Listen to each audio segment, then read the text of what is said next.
Meu sonho eu já vivi, um lindo conto infantil. Tudo era magia, era um mundo fora do meu. E ao chegar desse sono acordei. Foi quando correndo eu vi um cavalo de fogo ali,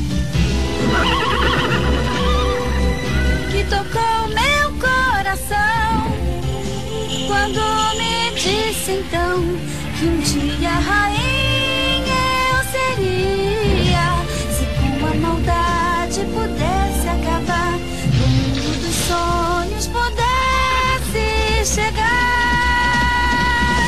Numa distribuição World Vision, Cavalo de Fogo.